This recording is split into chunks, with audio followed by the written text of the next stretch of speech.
നമസ്കാരം എല്ലാ കുട്ടികൾക്കും മറ്റൊരു എൻട്രൻസ് ക്ലാസ്സിലേക്ക് എല്ലാവർക്കും സ്വാഗതം. ഇന്ന് ഞാൻ എടുത്തേക്കുന്നത് ഒരു മീഡിയം ലെവലിലുള്ള ക്വസ്റ്റൻ ആണ്.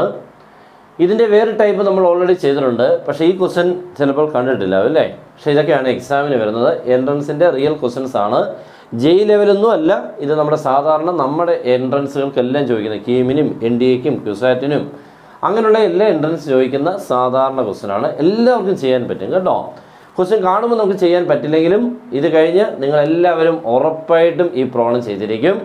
ഇനി നമ്മൾ ഇതേപോലത്തെ ഒരു ക്വസ്റ്റ്യൻ കണ്ടാൽ ഈ രീതിയിൽ കൂടെ ചിന്തിച്ചേ പറ്റൂ, എന്നെങ്കിലേ നമുക്കൊരു എൻട്രൻസ് കൊണ്ട് പ്രയോജനമുള്ളൂ. ഓക്കെ, ക്വസ്റ്റ്യൻ എല്ലാവരും ഒന്ന് വായിച്ച് നോക്കിക്കേ. Find the maximum value of 3 cos x plus 5 sin x minus π/6. ഓപ്ഷൻസൊക്കെ അവിടെ കിടക്കട്ടെ, നമുക്കിപ്പോൾ നോക്കിയിട്ട് കാര്യമൊന്നുമില്ല. ഈ മാക്സിമം വാല്യൂ എന്നൊക്കെ പറയുമ്പോഴേ നമുക്ക് പിള്ളേർക്ക് ഒരു മെത്തേഡ് മനസ്സിലേ വരാറില്ല അല്ലേ. എന്താ ചെയ്യാൻ ഈ മാക്സിമം വാല്യൂ, പലയിടത്തും മാക്സിമം എന്ന് കേട്ടിട്ടുണ്ട്. അതിലേത് മെത്തേഡ്? ഇവിടെ ട്രിഗണോമെട്രി ആണ് ഒന്നാമത്തെ ക്ലൂ. രണ്ടാമത് സൈൻ ആൻഡ് കോസ്, അതാണ് രണ്ടാമത്തെ ക്ലൂ. അവരുടെ കോമ്പിനേഷൻ, അവിടെ നമ്മളൊരു സ്ട്രൈക്ക് ആവണം ഒരു സംഭവം. ഓക്കെ, ഞാൻ പറയാൻ പോവാണ്, ശ്രദ്ധിക്കുക. എ സൈൻ എക്സ് എന്നോ ബി കോസ് എന്തെങ്കിലും എ കോസ് എക്സ് തന്നെ നടന്നുണ്ട്. A cos X plus B sine X, അല്ലെങ്കിൽ A sine X plus B cos X, അതൊന്നും പ്രോബ്ലം ഇല്ല. ഇങ്ങനൊരു ഫോർമാറ്റിൽ കിടക്കുന്ന ഫംഗ്ഷൻ ഇങ്ങനെ കിടന്നാൽ മാക്സിമം വാല്യൂ ആരാന്ന് ചോദിച്ചാൽ root of a squared plus b squared. But ഇവിടെ ചെറിയൊരു വ്യത്യാസമുണ്ട്. 3 cos x, a cos x പോലെ. ബട്ട് സെക്കൻഡ് കണ്ടോ 5 sin x മൈനസ് π/6 എന്നായിപ്പോയി. അപ്പം അങ്ങനെ ഇട്ടുകൊണ്ട് നമുക്ക് ഉടനെ ചെയ്യാൻ പറ്റത്തില്ല. അപ്പോൾ നമ്മൾ എന്തെങ്കിലും ഒരു മറ്റൊരു വഴിയും കൂടെ തേടണം. അപ്പോൾ അതിന് വേണ്ടി നമുക്ക് സ്റ്റാർട്ട് ചെയ്യാം. അപ്പോൾ നമ്മൾ ആദ്യം 3 cos x എഴുതി plus 5 sin x minus π/6.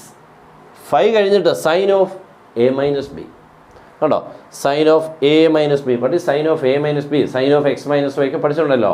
Sign A cos B minus cos A sine B, അത് തന്നെ. അപ്പോൾ നമുക്ക് എഴുതാം that is sine A cos B minus cos A sine B. ഇതാണ് സൈൻ ഓഫ് എ മൈനസ് ബിയെ എക്സ്പാൻഡ് ചെയ്താൽ that is equal to 3 cos x plus 5 into sine X into cos π/6 cos 30 root 3/2. Okay, അതുകൊണ്ട് അതേപടി എഴുതി minus cos X into sine π/6 that is 1/2. Okay, ബ്രാക്കറ്റൊക്കെ open ചെയ്താൽ 3 cos x ഉണ്ട്. ഇത് ഇതൊന്ന് നോക്കി, ഇവിടെ കോസ് എക്സ് ടൈം ഉണ്ട്. 5 ഇൻറ്റു 1/2. 5 ഇൻറ്റു 1/2 എത്ര മോനെ? മൈനസ് 5/2 അല്ലേ. Minus 5/2 cos X. പിന്നെ ഈ ടൈം എഴുതുവാണേ പ്ലസ് 5 റൂട്ട് 3/2 സൈൻ എക്സ്.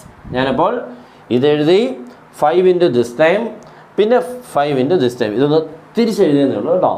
ഇവരെ രണ്ടുപേരും ഒന്ന് ഒരുമിപ്പിക്കാൻ വേണ്ടിയാണ്. ഇത് രണ്ടുകൂടെ നമുക്ക് ചേർന്നാൽ 3 cos x minus 5/2 cos x by 2 നമ്മളിങ്ങനെ എൽസിയം എടുത്തു കഴിഞ്ഞാൽ ബൈ 1 എൽസിയം എടുത്തു കഴിഞ്ഞാൽ നമ്മൾ നോക്കിക്കേ 2 ഇൻറ്റു 3 എത്ര? 6 cos x minus 1 into 5 cos x divided by 2 plus 5 root 3/2 sine x. Okay ആണല്ലോ.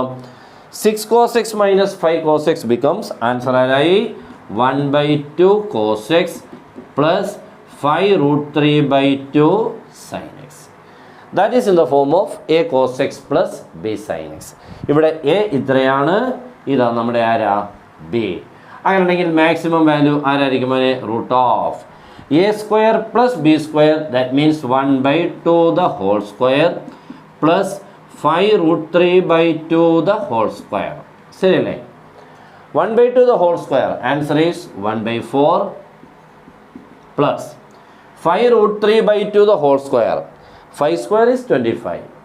Root 3 square is 3. 25 into 3, 75 by 4. Okay, 75 by 4. Answer വരുമ്പോൾ root of ഡിനോമിനേറ്റർ സെയിം ആണല്ലോ, കോമൺ ആയിട്ട് 4 എഴുതി. 75 പ്ലസ് 1 76. 76 by 4 കട്ട് ചെയ്യാൻ പറ്റുന്നതാണ്. Answer is റൂട്ടിനുള്ളിൽ 19. ഓക്കെ, തീർന്നു. ഇതാണ് ഇതിൻ്റെ മാക്സിമം വാല്യൂ ഇവിടെ ഉണ്ട്. അപ്പോൾ ഇതിപ്പോൾ ഞാൻ വളരെ സ്ലോയിൽ പറഞ്ഞു തന്നപ്പോൾ നിങ്ങൾക്ക് മനസ്സിലായി. അതാ ഫസ്റ്റ് ടൈം വേണ്ടത്. നമ്മളൊരു എൻട്രൻസ് ക്വസ്റ്റ്യൻ പഠിക്കുമ്പോൾ ബുദ്ധിമുട്ടുള്ള ക്വസ്റ്റ്യൻ ആദ്യം ഒന്ന് മനസ്സിലാക്കുക എന്നുള്ളതാണ്. രണ്ടാമതാണ് നമ്മൾ സ്പീഡിലോ. നമ്മളപ്പോൾ സൈക്കിളൊക്കെ ആണെങ്കിലും ആദ്യം വളരെ സ്ലോയിലാണ് നമ്മളൊന്ന് പഠിക്കാൻ വേണ്ടിയാണ്. പിന്നെ നമ്മൾ തകർക്കുന്നത് അല്ലേ. ഇവിടെ അതൊക്കെ തന്നെയാണ്. ആദ്യം ഒന്ന് പഠിച്ചെടുക്കണം മെത്തേഡ്, പിന്നെ സ്പീഡ് ചെയ്യണം. ആ രീതിയിൽ കൂടെ പോയെങ്കിൽ നമുക്ക് എല്ലാ ക്വസ്റ്റനെയൊക്കെ അത്യാവശ്യം ചെയ്യാൻ പറ്റും. ഈ ലെവലിലൊക്കെ ഉള്ളത് വളരെ സിമ്പിളായിട്ട് ചെയ്യാൻ പറ്റും, വളരെ കുറച്ച് സമയം കൊണ്ട് ചെയ്യാൻ പറ്റും. ഓക്കെ, ഇനി ഈ കുട്ടി ക്ലാസ് കംപ്ലീറ്റ് ചെയ്യാണ്. ഇനി ഇതേപോലെ ക്ലാസ്സുകൾ വരും, പിന്നെ ജോയിൻ ചെയ്യാം. നിങ്ങൾക്ക് അടിപൊളിയായിട്ടുള്ള ക്ലാസ് കിട്ടും. കീമിനും NDAക്കും നെക്സ്റ്റ് ഇയറിലൊക്കെ ഉള്ള റിപ്പീറ്റേഴ്സ് ബാച്ചിനും നിങ്ങൾക്ക് ജോയിൻ ചെയ്യാം. മാത്സിന് ഏറ്റവും അടിപൊളിയായിട്ടുള്ള ക്ലാസ്സും മറ്റേതും തരും. എന്നാലും മാത്സ് നിങ്ങൾക്ക് അടിപൊളിയായിട്ട് കിട്ടും. ഏറ്റവും ഇമ്പോർട്ടൻറ്റ് മാത്സ് ആണല്ലോ. അപ്പോൾ അത് നമുക്ക് ക്ലിയർ ആയിട്ട് കിട്ടുകയും ചെയ്യും. ഓക്കെ, അപ്പോൾ എല്ലാവരും പറ്റുന്നെങ്കിൽ നിങ്ങളൊരു ഫ്രണ്ടിന് ഇതൊന്ന് ഷെയർ ചെയ്യാം. Good bye.